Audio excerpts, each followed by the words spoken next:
Hello my dear friends, welcome to voice of SCRT. ഇന്ന് നമ്മൾ നോക്കാൻ പോകുന്നത് കേരളത്തിലെ നദികൾ പാർട്ട് 2 പെരിയാറിനെ കുറിച്ചാണ്. പെരിയാറിൻ്റെ നീളം 244 കിലോമീറ്റർ. പെരിയാറിൻ്റെ നീളം 244 കിലോമീറ്റർ. അർത്ഥശാസ്ത്രത്തിൽ ചൂർണി പൂർണ്ണ എന്നറിയപ്പെടുന്ന നദിയാണ് പെരിയാർ.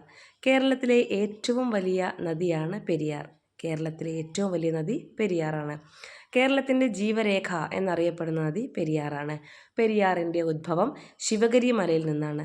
പെരിയാറിൻ്റെ ഉത്ഭവം സഹ്യാദ്രിയിലെ ശിവഗിരി മലയിൽ നിന്നാണ്. പെരിയാറിൻ്റെ പതനം വേമ്പനാട്ട് കായലിലാണ്. പെരിയാറിൻ്റെ പതനം വേമ്പനാട്ട് കായൽ. പെരിയാർ ഒഴുകുന്ന ജില്ലകൾ ഇടുക്കി, എറണാകുളം. പെരിയാർ ഒഴുകുന്ന ജില്ലകൾ ഇടുക്കി, എറണാകുളം. പെരിയാറിൻ്റെ പ്രധാന പോഷക നദികളാണ് മുതിരമ്പുഴ, മുല്ലയാർ, ചെറുതോണിയാർ. പെരിയാറിൻ്റെ പ്രധാന പോഷക നദികളാണ് Muthirapuzha, Mullayar, Cheruthoniyar. Thanks for watching.